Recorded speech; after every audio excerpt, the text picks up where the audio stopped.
it was a pretty rapid growth for a boutique PR agency, which was really exciting, but it also meant that I was sort of being carried on this wave, and I didn't take a holiday for two years. So things like burnout happened. I had a panic attack. And then, of course, you finally take that holiday and it was to a wellness retreat. Hey guys, welcome to the Heart Media podcast. Today we have Joanna Reymond of Reymond Communications joining us. Super interesting podcast. We talk a lot about agency stuff. I think you'll get to know us a little bit better through this one. Talking about her life, her story, what PR actually is, why it's effective, the ins and outs of the industry. And yeah, this one's really great because it kind of really relates to what we do as well. Yeah, it was one of a kind episode for us to connect with like-minded people from the same industry. Loved talking to her. It was really good, and we hope you enjoy it. Thank you, guys.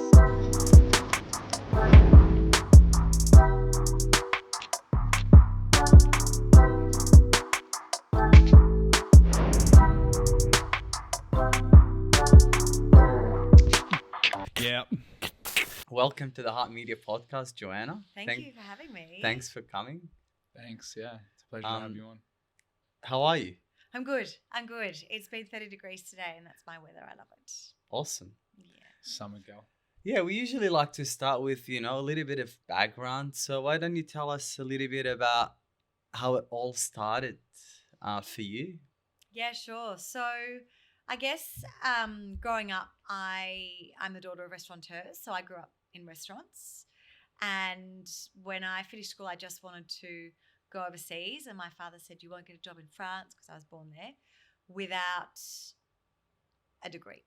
So I went to university, did business catering and hotel management, took it to France, worked at the Sofitel in Cannes for 3 years, came back and was working for my parents in their restaurant, but I just felt creatively and mentally I wanted more of a challenge. How old were you at the time? I would have been 23 when I got back, and Papa got me. The 23. It's an such inside a common joke. number. It's the turning Everyone, age. it's the turning age. What is it? 23. Everything it. happens at 23. Honestly, like 90% of our guests that we've spoken to, when they did their thing, it was at 23. Is that so? Crazy. Yeah. Oh, I love this. Yeah. I'm very spiritual, so we'll probably find out that there's actually something in our birth timing and energy that 23 is Way like back a changing then, when you year. were 23, something happened. Yeah. And I absolutely. think 30 is another year where things in people's lives change. Lots of shifts. Shift, yeah. That's like me now. There you go. How's it going for you, Billy? What's changing? I want to Well, go the and podcast travel. is new. I'd want to go and travel the world and just relax a little bit. But we'll see how that goes. I'm not 30 yet. Traveling is always amazing. Yeah. It brings you really great things in life. So I always endorse travel. So going back to the story, so then Papa got me doing some of the marketing for the restaurant. What was the restaurant called? Jacques Reymond. Okay. And where was it? So Jacques Reymond restaurant was on Williams Road in Paran.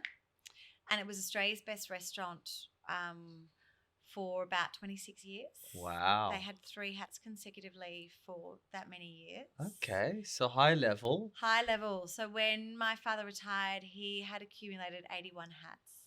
Wow. I know. I shouldn't say retire. He doesn't like the word retire.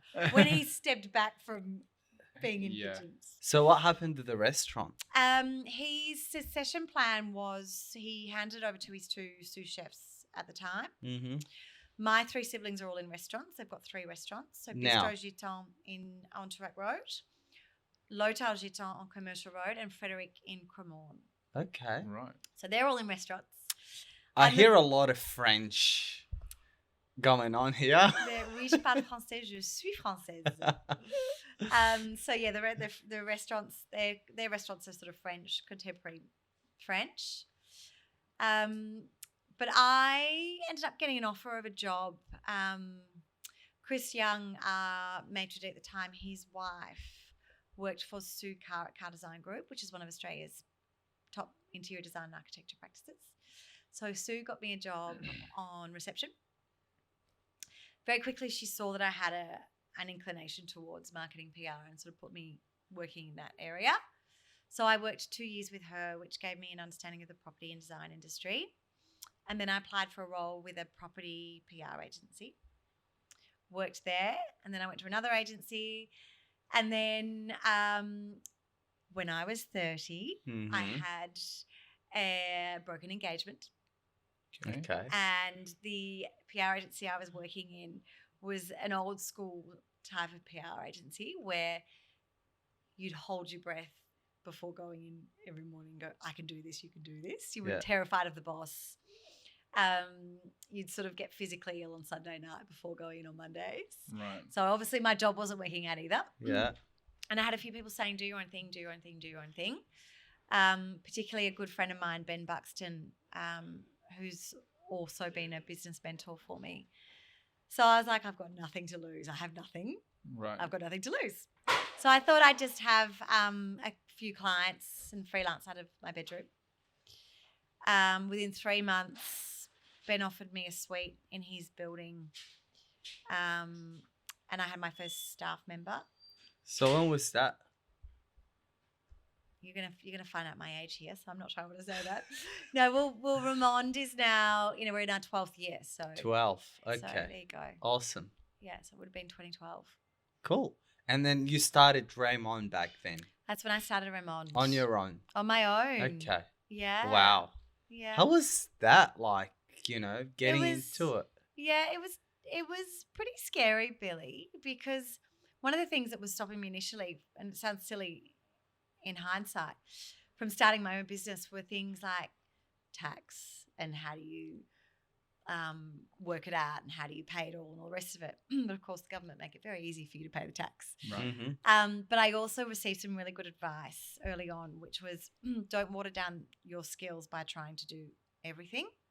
So my skills are obviously words, like communication, relationships, and I'm terrible at numbers.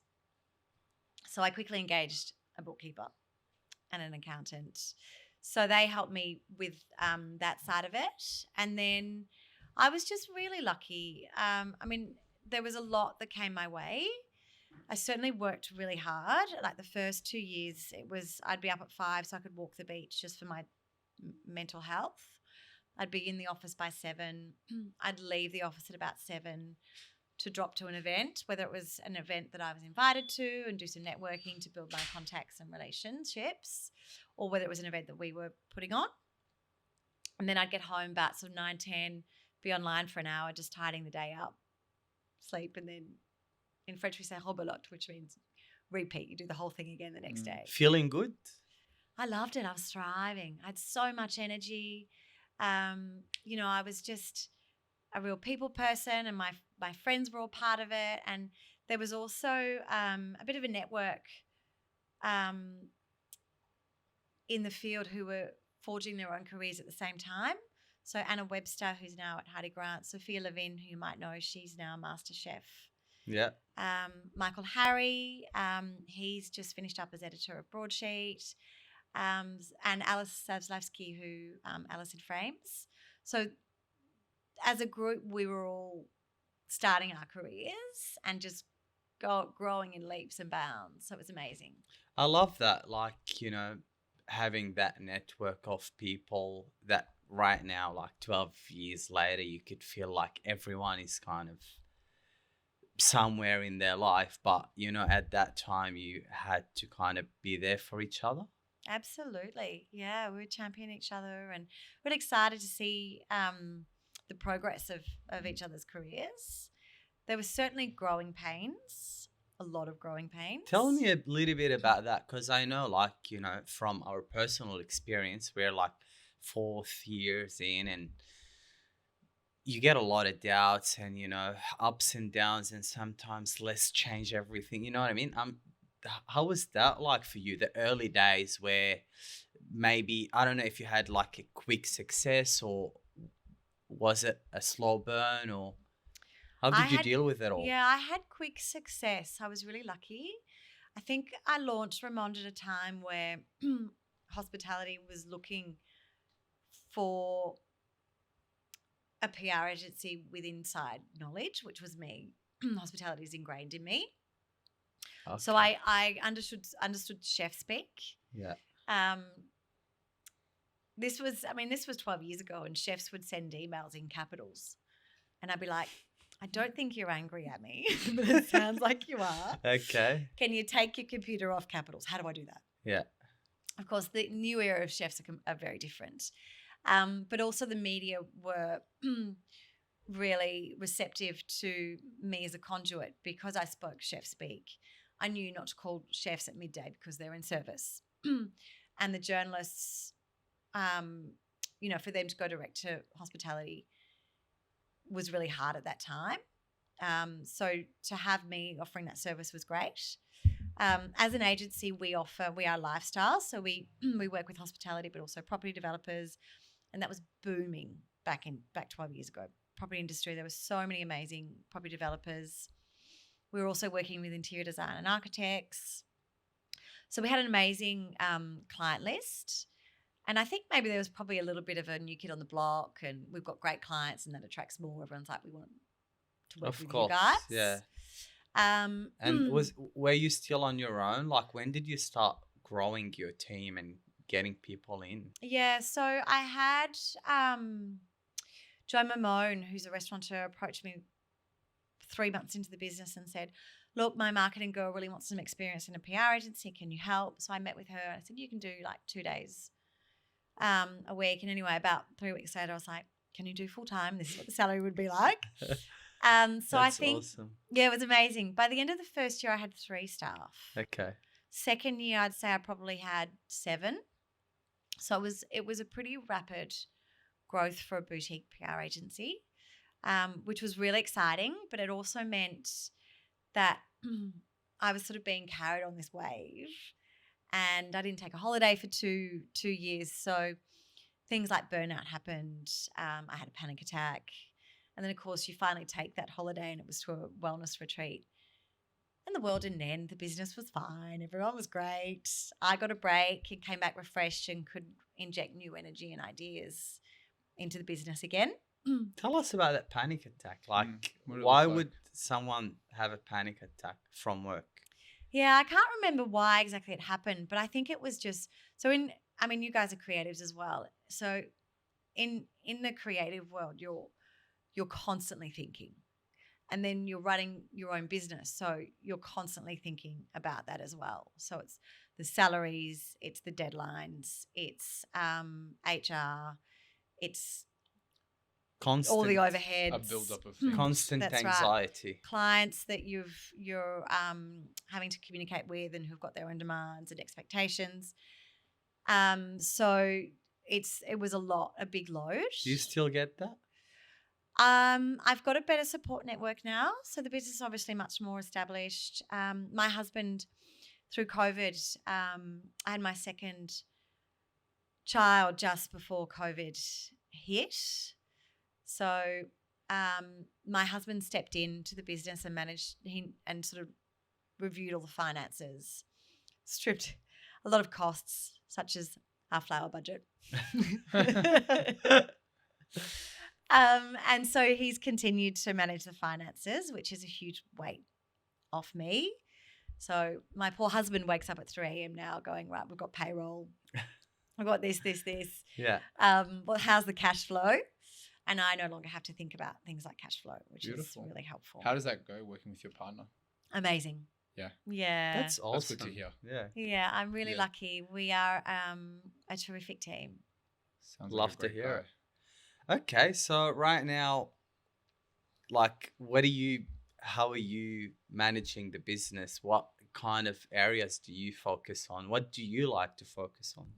It's definitely changed. I mean, there's the old sort of adage that you start a business because you love doing something. So I started the business because I love PR, and I don't do PR anymore. I run a business. But it's a beautiful progression, and I've got the most incredible team, really passionate, dedicated, smart publicists.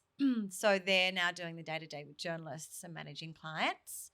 So my role revolves around ensuring that the pipeline is always looking healthy. managing any crisis that might pop up, be that with a client or be that in the business, and still ensuring that our network is growing. The team are obviously young and they've got their finger on the pulse more than I do, but I'm sort of out a lot at events and meeting lots of people, and that's sort of perpetuating the growth of Kind of our like the network. face of the brand. The face of the brand. Yeah. Yeah. That's interesting. How do you feel about not doing the thing that you love anymore and running the business instead? Do you ever think back to simpler times? Yeah, I do. Yeah. I think every now and again I miss it because I don't get to write anymore. But it's also a really hard job. Not that what I do now isn't hard, but you're in demand from so many people. Your phone is going all day from clients, from journalists, from influencers, from everyone that we work with. And the deadlines are really high pressure. Whereas what I'm doing is a bit more of a roller coaster ride. But it's not as I'm not as in demand for things. Just a good way to be. For those listening, why don't you just tell us what is a PR agency? Yeah, sure. In 2025. Do you know it's one of the hardest things to describe? Most publicists cannot really explain what a PR agency is. But yeah, PR agency in 2025 is, most of us are a full service agency now. Clients really want that one-stop shop. And what I mean in that is, so our services are influencer management campaigns, traditional media. So we manage traditional media, which is earned press. So as opposed to paying for an article, we pitch a story in, and our relationships with journalists enable us to secure an article about that client. A page. Well, it depends. It could be anything from a listicle, so an inclusion in a story, or it could be a feature story, which is a page up to 6 pages. Editorial. Editorial. Okay. Yeah. You bang on, Because Billy. there is editorial and there is paid. Yeah, so there's almost 3. So there's editorial, there's advertorial, which is paid, and then there's advertising. So advertorial can look like editorial, and it's intentionally designed to look this way. So the brand can still tell its story through an advertorial, but it's not a third-party endorsement. It's not the journalist and the editor saying, we love this brand, we want to tell their story. Okay. They're receiving an exchange of funds for supporting it. Do you think any person can start a PR agency? Or do you really have to know people to start a PR agency? You need to be a people. You need a mega black book. It is a lot about who you know. Black book, just for definition, is a list of people that you know. Yeah. Okay. Yeah. So for example, connectivity is one of the elements of our offerings that we are really proud of, and that really expand our PR campaigns.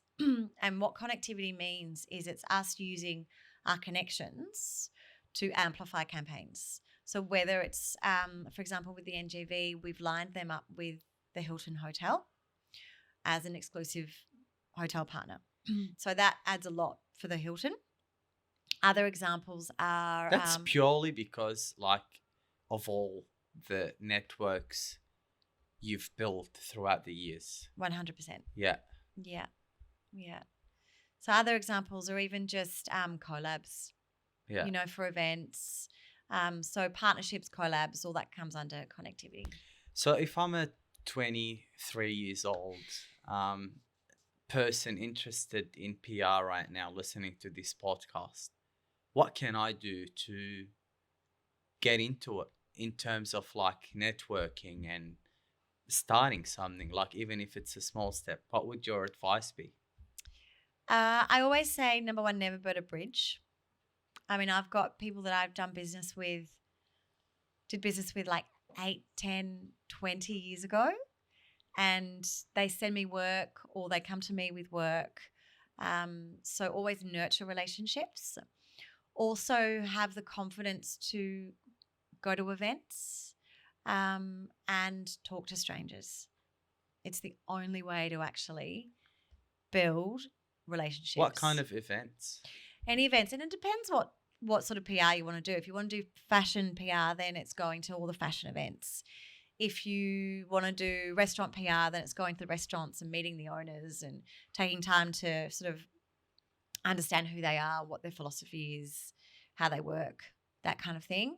And then obviously with the media as well, it's reading what the journalists are writing and communicating with them and letting them know that you're across what they're writing. So connecting with people but I know that I can hear the voice saying, yeah, like you go to events, but like, what do you say? Like, how do you meet people? Yeah, that's a good question, Billy. Firstly, I want to say just quickly that something I'm saying at the moment is connecting in person is really being seen as more valuable again, because you can't maintain a network over Zoom. I agree. Or So from your true. kid, or from working from home. I So agree. people are starting to realize that and go out again. Mhm. And in terms of approaching strangers at events, there are a few books that give you tips or question starters. Or for me, for example, I will always ensure I've read the news that day and I'm across current global happenings. Just topics of interest. Topics of interest. Love Conversation that. starters. Yep. So I've got something to talk to them that's not just, gee, the weather was beautiful today. Yes. Yeah. How are please. you? Classic. How's work? Yeah. What do you Yeah, do? That's Yeah, right. Yeah. Yeah. So even if you have just like 3 or 4 conversation starters, then you're also positioning yourself as an interesting person. Such an incredible strategy. Yeah, I love it. Makes sense. But it's true though, because if you think about it, when you have a conversation with someone, you're like, oh wow, that was actually really good. They talk to you they talked with you more than about like what you did that day or Yeah. what you do for work or just like the general small talk Topic of the day. stuff. Yeah. It is. Clever. And it Is depends. that how you did it? Is that how you started Reymond, just by creating these connections? Or did you have a bit of a Absolutely. leg up already because of your father? That's a good question. And that's why I called the business Reymond, because I had sort of a few other names in mind. And then I went to myself, it might be time to leverage the family name. Of Right. course. So certainly there was that. And I called people, and Scott Pickett, who's a renowned Melbourne chef, and he worked with us for 11 years. And I literally knocked on his door and he went, yeah, Joey, I'll give you, I'm up for helping young people. I'll give you a chance. Check it out. Do you think these things still work? I think they do. I think certainly the generation has changed, and there is a bit of an increased fear of talking to strangers or putting yourself out there. Mm-hmm. But I believe if you do, the rewards are there. I have to say, I agree. like from a personal story when we first started, and I know we literally started like just before COVID. And then when we're trying to like get new clients, we were doing so much door knocking. We will just me and Tyrone kind of like walking into like 100 cafes a This was a day, hustle. and Yeah. Yeah. The hustle. it felt good to be grinding like this, but honestly, it wasn't rewarding at all. Yeah, we got absolutely nothing out of it. But what it taught us is, like you have to be something so people can actually notice you. And I feel like 4 years later now, like we just kind of putting on the good work online, or you know what I mean, and then the work is kind of just comes to us. coming. We still work towards it, but do you know what I mean? I feel like it's just very hard to convince people to sell them something face to face. It's not about selling them something though face to face. I think what Joanna is talking about is creating a relationship, right? And then by creating that relationship, then you will eventually get the sale, which is what's happening with like a lot of our clients now, because as long as people always will just want to work with people that they like. Absolutely. So simple, right? So I think that what you're saying is 100% true with people placing more importance on a face-to-face relationship, because you can just do so much more face-to-face than you can online, and you can pick up on warmth and tones and things like that. And if you can build a good relationship with someone face-to-face, you'll be rewarded. And also the level of effort you have to put in to maintain a relationship face-to-face is so much bigger, and people respect that. I agree. I think as well. Yeah. How do you think the PR scene has changed since you started to today? Because it's a massive shift. It's a massive shift, yes. And it's a fast changing game. I mean, when I started the business, digital media was starting to take off. And of course now it's starting to taper off. And podcast didn't exist. Instagram was only just sort of coming into play. So it was a big learning curve for a lot of us, what that is and what that means. And the focus very quickly changed from quality editorial to working with influencers. And initially it was really exciting because it just meant more opportunity for us to secure results for clients. And then the media side of it started to get smaller because the influencer sphere was dominating. So then, and also the expense of media. So then that meant we had less media spots. So the media pool was smaller, and a lot of clients were still relying on or expecting these big editorial and this much press coverage. And that's also changed again in that we're looking a lot more to paid editorial. It's really hard to secure editorial today. Today, yeah. Why is that? So it was easier 12 years ago. It was much easier 12 years ago, yeah. And that's because of the oversaturation of brands, or less traditional media, or what's the reason All for of that? the above. All of the above. And also the cost. So if a media house can receive funds for an advertorial, they'll take that rather than just giving their space away for free. Yeah. Like, what do you think is the value of PR for brands? Like, why does PR exist? I mean, the value for brands is enormous. The return on investment is significant. As I said, it's so the third-party endorsement, but also the brand awareness. So if we're doing a launch campaign and we get coverage in, The Age, the Herald Sun, Broadsheet, Time Out, Concrete Playground, Gourmet Traveller, Elle Magazine, and then also podcasts and radio, all of a sudden there's this saturation of this client, and everyone and the excitement from the consumers. They want to be part of that. And you can't get that same interest from an advertising campaign. It's agreed. What do you mean by an advertising campaign? So an advertising campaign, it's how do you feel when you see an ad? Yeah. It's like what we do. Okay. She's talking about like what we do compared to what she does in terms of creating like an ad campaign. Yeah. We're posting it everywhere without an activation event, which like is PR. Yeah. Without it actually relating to people, no one feels connected to it. Okay. You don't feel connected to it. But also, just something to point here. Like, when you see, like, you hear a lot about like negative comments online about like certain PR platforms, not agencies, platforms like saying they don't get paid, but they do get paid. And do you feel like that gets people trust down, or do you think like that's just haters, or what do you think about that?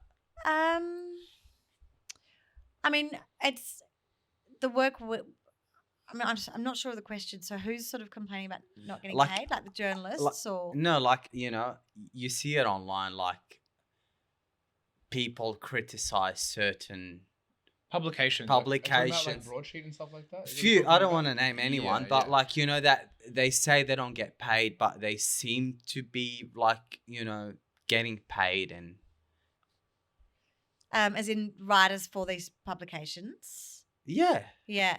I mean, does that make the, you know, the value of that post they do Yeah. less? probably not. I think that's just the business economy. That's people just Yeah, like, yeah. I mean, a junior writer for broadsheet, there's also cachet in them writing for these titles, so it looks good on their resume and gives them a leg up in their industry. The other element of PR is it's the storytelling, so it's different to the ad. Like an ad looks amazing and it's exciting, but it doesn't necessarily tell the story of the brand and the business, and that's the emotional connection that PR can give. Yeah. Different to advertising. Yeah. And do you think people still like read? I hope so. It's Yeah. my livelihood. I guess, yeah. So Billy, that's a very good question because not everyone does anymore. Yeah. And we're all time poor, and so there's the snackable content, and then there's also social media, which is why we have to include that now in all our campaigns, be it just posting or social media ads, or working with influencers just to really amplify and almost cover off all elements. You're like us. I mean, same thing. The more things that get introduced, or the different platforms that get introduced, the bigger your scope of work has to become, right? Because the client will expect that from you They do. all the time. Yeah. Yeah. How does that make you feel? All these shifts in the world of PR and all these different forms of media that people can consume. Do you wish it was how it was when there wasn't so many? Do you feel like the short snackable content kind of goes against what is really PR is and writing beautiful pieces about brands and things like that? Or how do you feel about it?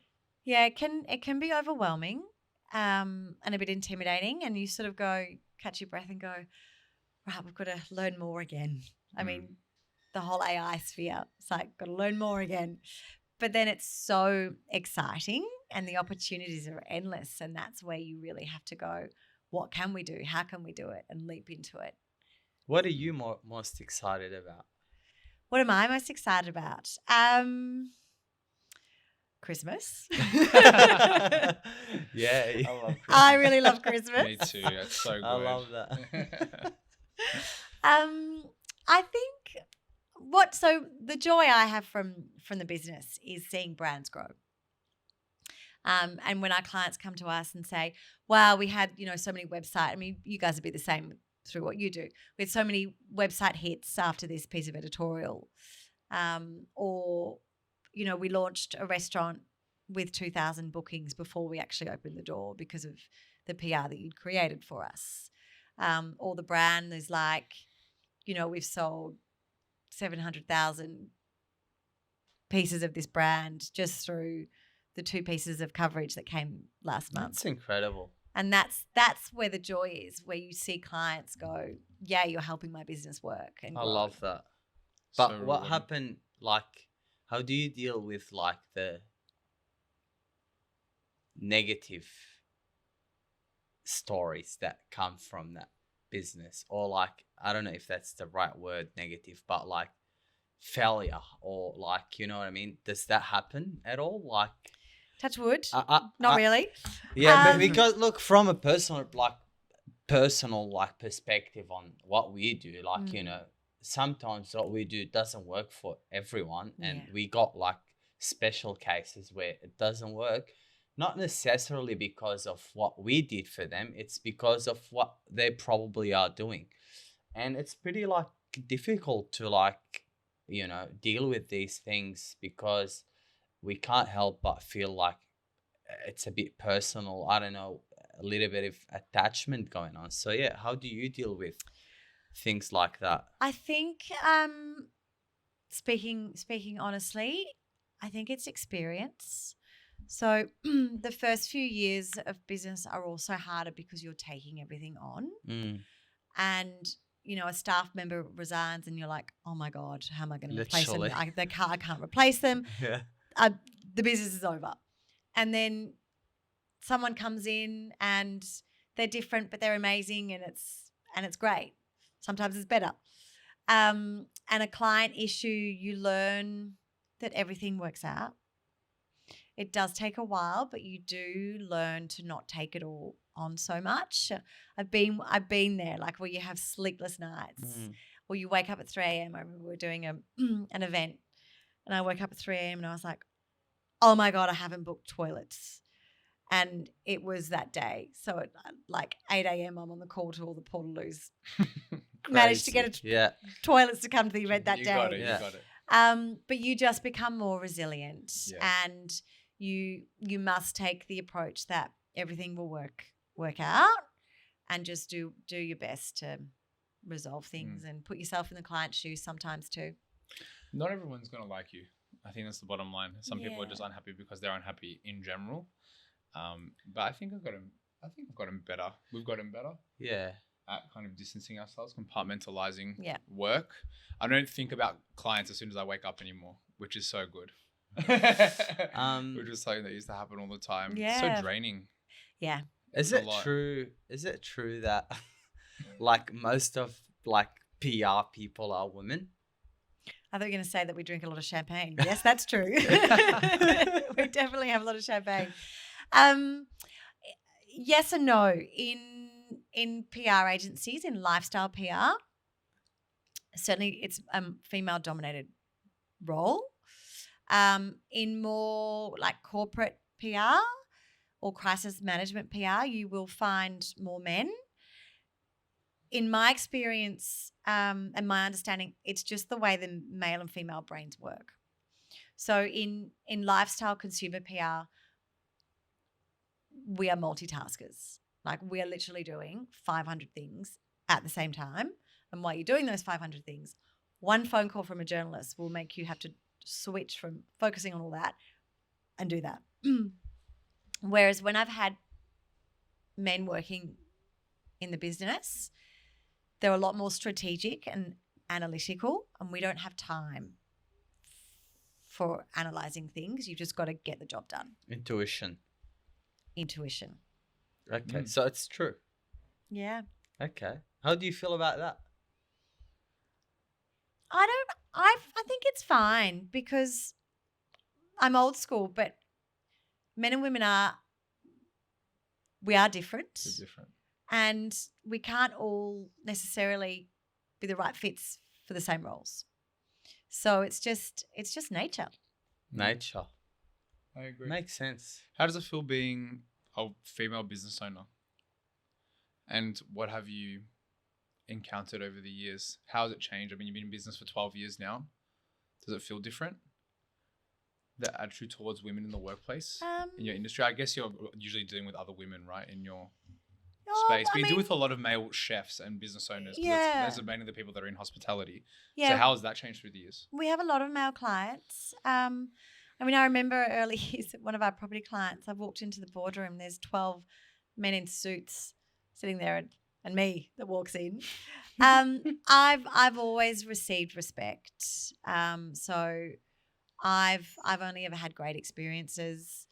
Certainly sometimes, there might be events where a man's got a bit forward or whatever, but I'm a big girl, I can handle it. And it's just what happens at events sometimes, right? And women can get forward sometimes. And women can get forward sometimes. Yeah. This is it, exactly. So I think it's how you handle it, how you take it, your own mental approach to it. And PR is a people's business. You're dealing with people all day and all night. And so incidences are going to happen, but it's how you want to form that in your mind as to how it impacts on your life and how you hold yourself in that moment as well. What inspires you day to day? What keeps you pushing for the business? I've got to reflect on that for a minute. My staff, certainly my team. Yeah. They're all, I've got sons, but they're all my daughters. in the office. And also, as I said, just the joy in seeing in growing businesses, and so contributing to the world in that way, and definitely my sons. Yeah. How old are they now? Your beautiful boys. They're the beautiful boys. Yeah, the beautiful boys. Yeah, so Hugo's 5 in February and Charles is 7. Beautiful. Okay. What day in February? The 6th. Okay. Cute. Here's the 3rd. Ah! Yeah. My best friend's actually the 4th. And my girlfriend's born in February. A lot of good people born in A February. good people born in February. Yeah. Do you see longevity in it? Do you see longevity in the business? I know you spoke a bit off camera about a new business venture that you're on. Are you feeling like at the moment Reymond is kind of ticking along and you want some new challenges and things in your life, or? Yeah, I mean, I think there's probably enough challenges in my life, but I am driven to launch this new business called Exalt, which is a educational wellness platform, where Reymond is moving to, quite naturally, is more into the wellness space also. Oh. So ultimately, what will happen is they'll work in alignment. Does that align with you? The wellness space? That's obviously why you're starting a wellness business, right? You're passionate about this? We haven't spoken about this. I'm so passionate about it. So I'm a qualified Pilates instructor. Awesome. And growing up with a chef father, he would always teach us about food and nutrients and produce. So he was ahead of his time, or maybe just French. But there was this education on the plate. It was like, Maybe just French. I like that. Well, It was ahead of his time, but the French understand food and they always have, They understand food, Of they always course. have. And so I've always been frustrated, seeing an obese child in the street with their hands in a packet of chips. It breaks my heart. So in the educational element of Exalt, it's mind, body, spirit. So spirit, I'm incredibly spiritual.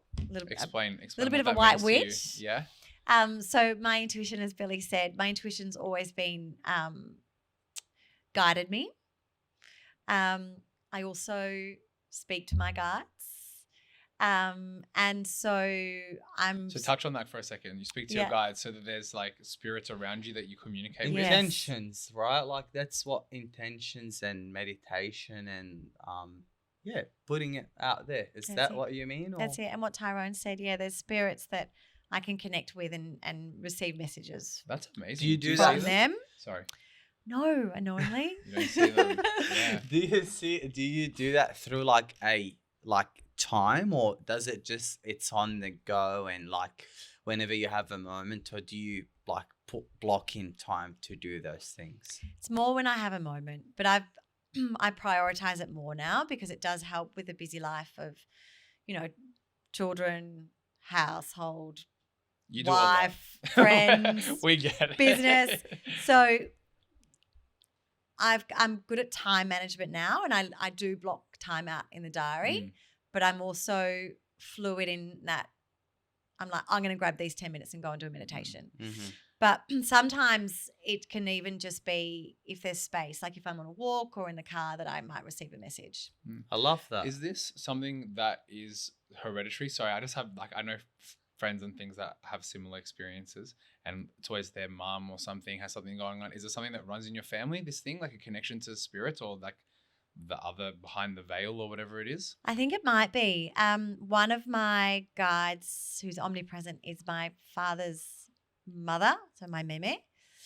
And Papa, my parents lived in Brazil for 3 years, and Papa always used to say to us, in the Amazon, he really connected with the Indigenous, and I think he learned a lot about spirit with them, and because obviously they had spiritual ceremonies and he was part of those.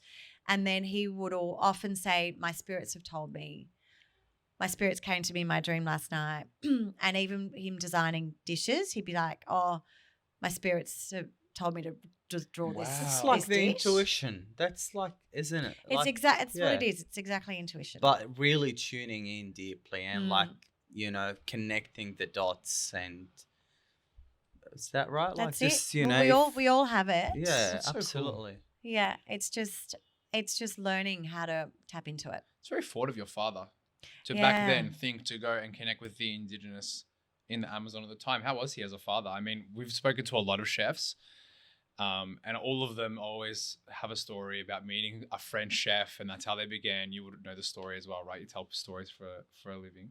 But yeah, what was he like? Because I know that chefing is a really high pressure job, especially one that's running a 3-hatted restaurant.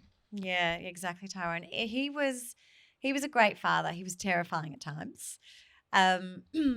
Sundays were family days, so because he worked so much, he was very family. So Sunday was dedicated to the family. Yeah. Which in hindsight was a blessing because we'd go out to the country and do a hike and a picnic, or to friends of theirs. They had lots of friends with wineries, so we grew up in the country on weekends with my parents.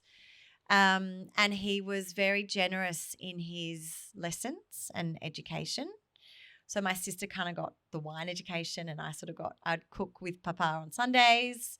And then my brother's probably got a little bit of everything and a bit of business and finance from him also. Just quickly, who's the oldest?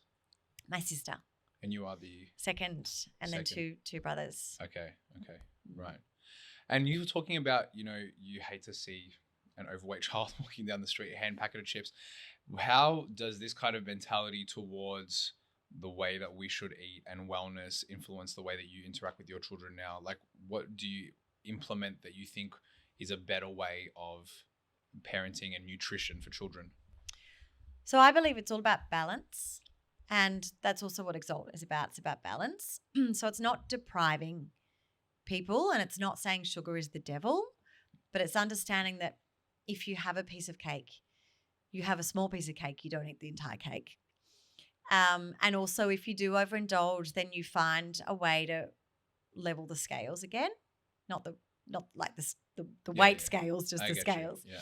And then with my children, it's also just informing them about food. So it's that constant communication about what's in season, why they're eating what they're eating, what nutrients, so they know what nutrients are in strawberries. They're growing carrots and tomatoes in education. in the garden. Yeah. And Charles has been, on Sunday he pulled 15 carrots out. Wow. And the joy in that, he's so excited and so beautiful. proud, and now it, he knows where carrots come from. I cook with them. I mean, Charles was 1.5, and I've got a video of him cracking an egg with one hand. To put in a cake batter. That's viral worthy content. Yeah. It totally isn't it? I know. So cooking as well from an early age also helps them realize where produce comes from. It's not from a supermarket. It's not from a packet. It's Mother Nature provides everything for us. How hard European was it? Possibly. Yeah. Sorry, was it harder to run your business when you got children? Like, yes and no. I think being a publicist, because you're multitasking already. Having children, you're just adding it into the run. Yeah. And so I think it's just being prepared for it. Yeah. And being really good at the time management. So making sure that there is space in that calendar for you, for your children, for the staff, for the work, but mapping it out properly. Yeah, man, like Joanna's been so positive. She's just like, she's got that positive energy. I'm blown away. It's because you're healthy as well. You must live a balanced lifestyle. That's spirituality. Thanks, guys. Yeah. Really what do you do nice. for your mental health now? So I'm a big yogi. I love yoga. Okay. Oh, that's so good. Yeah, and Pilates. With a group or just? With a group, but I'll also do most mornings. I'll get out of bed and just do a few asanas. So like 5 or 6 yoga poses just to get my mindset and flow and physique ready for the day. Wow, beautiful. And then I meditate quite a lot, breath work, and I'm a big walker. It's something that runs in our family. My parents walk like 20 kilometers a day. Beautiful. I love that. Walking's the best medicine. I agree. ever. And you're in Brighton, Mhm. so that's good to walk around there. Yeah, the beach, yeah. Heaps of beach. Really nice. Awesome. It's hard to walk around here because sometimes I like to walk around, but Fitzroy's a bit. It's very condensed here. Yeah, Yeah. you're not as immersed in nature as you are Yeah. where I am. Yeah. We got a little fantasy question we like to ask our guest. If time and place... We've got to change the title. No, I like the No, I love fantasy fantasy. question. Absolutely. That's beautiful. If time and place wasn't a thing and, dead, alive, no rules, who's one person you would like to collaborate with or work with? I was trying to anticipate where this story might be going. Audrey Hepburn. Cool. She was beautiful inside and out. What she gave back to the world also. She was a humanitarian. She spent time in Africa trying to heal and help children. And she was also just glamorous and elegant and classic. Beautiful. Like yourself. Oh, Absolutely. That's very kind. That's kind. Beautiful. Love the answer. Yeah. Now, we got a few rapid fire round for you. Here comes the pressure. Should be easy. You got me relaxed. For the head now of a I'm PR, like, couple of PR agency. Couple they're of not breath that in. rapid No, fire. they're pretty good, yeah. Describe your job in 3 words. hectic, rewarding, fun. What project are you most excited about? My new business, Exalt. Exalt. Okay. So people heard it here first. They did. They have. Okay. Yeah. Awesome. There Thanks, you go. boys. We got a This is scope. Yes. One PR myth you wish people would stop believing. That all we do is drink champagne. And go to all We the do events. drink champagne, but there's a lot of work that goes into. Drinking the champagne. Drinking the champagne. Let me rephrase it. There's a lot of work that goes towards enjoying that glass of champagne at the end. Absolutely. Love that. If you weren't in PR, what would you be doing? Oh, do you know, I always wanted to be a magazine editor. Okay. Yeah. You'd be a good magazine editor. Oh, you that's- have that swagger. I would have loved it. Absolutely. You know, like You a beautiful glossy, like Yeah. Gourmet Traveller or Vogue or Harvest Bazaar. Any niche or just like... Anything that's, I mean, I get excited by life, obviously, as you probably all gathered. Mhm. But yeah, like food and just beautiful things, design, architecture, beautiful Wellness. clothes, Mhm. wellness. Cool. Awesome. Okay. Craziest crisis you have helped a client through without naming? Because we're a lifestyle consumer agency, we don't really work with crisis management. So it's probably more personal crises I get. Okay. I find that I become like a sounding board, a counsellor, which I also love because it shows that the relationships are really strong and they trust me. I guess if your job is like mostly relationships, you must be really good at it. So I hope so. Bless you. I hope so, Billy. My husband might disagree, but anyway. Best piece of advice you have ever received? What I shared earlier was don't water down your skills by Mm. trying to do everything. Mm. Outsource. Love that. Really like powerful piece Mm. of advice. A career moment that made you tear up.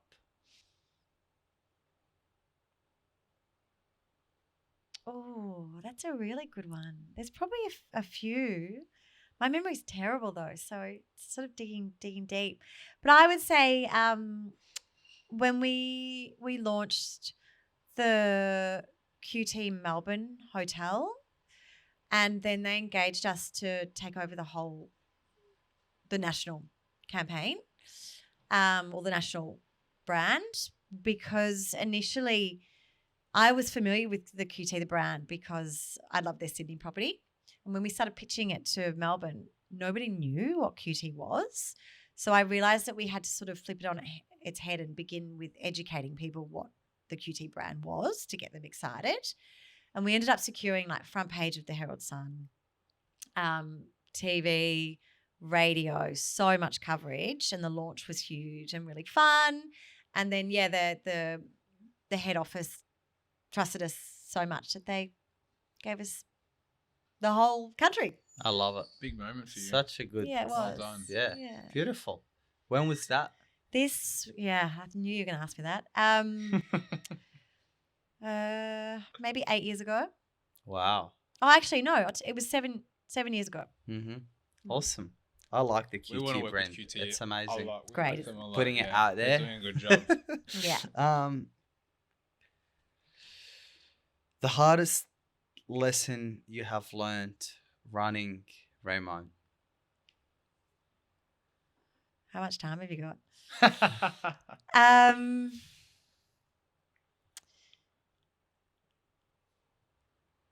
Oh gosh, I don't know. Not to take things on, just to let go. Not And to take Don't it take personally. it personally. Yeah. Yeah. Yeah. Things, like I said, things work out. So, yeah, try and remove yourself personally. Easier said than done. It absolutely Absolutely. Easier said than man. done, that one. Yeah. Because when you're in the midst of it, is. it seems insurmountable. And Yeah. like it will never go away. Absolutely. Yeah. Actually, But it does. couple more. Always triple check your attachments. Oh my God. And How good is Gmail now being like, you've literally you set haven't attached. attachment in your thing, but you haven't attached anything. Thank you. I know. When my tech guy got us onto Google Mail, like Yeah. 9 years ago, I was like, no, this is so different. I don't want to do it. And it was a great change. Yeah. The other thing is when the first couple of years of the business, I used to, not one single email would leave the business without me proofing it, That's some micromanagement. which is serious micromanagement. And so you have to learn to delegate and trust. I'm still firm in that, like, press releases have to have 6 pairs of eyes over them before they go to the client. But yeah, learning to delegate. Big lesson. Yeah. Last one. Hard to let go. If you could go back to 23 years old Joanna and give her one piece of advice, what would it be? Go for your dreams. You can get them. Go hard. Yeah. Yeah. Dream big. Go for it. Awesome. Aim for the stars. Beautiful. Love this. So good. I know Like- this felt cathartic, didn't it? This podcast. Incredible love that. positive energy. Love it. Honestly. This has been fun. I've Yeah, really it was enjoyed really it. I could chat to you both for hours. Yeah, I know. Me too. But we know we have other plans, so I think we're good. Yeah, we can wrap it here. We can wrap it up. But Exciting. yeah, thank Yeah. you so much for coming on. It's been beautiful and really appreciate your openness. And, you know, you shared a lot of personal moments. I appreciate that you were talking about it from a place of how the kind of business affected you. Like the things that you said were hard in the business weren't actually learning curves of writing press releases or anything like that. It was about how it actually affected you. So yeah, thank you for that. Thank you for being so open. Oh, thank you so much for having me. I really enjoyed Absolutely. it. Yeah. Pleasure. Thanks, Joanna. Beautiful. That's it. Thanks, guys. Awesome. Thanks so much. Wrap it up. Awesome. Seriously. That was so good. Yeah, that was really fun.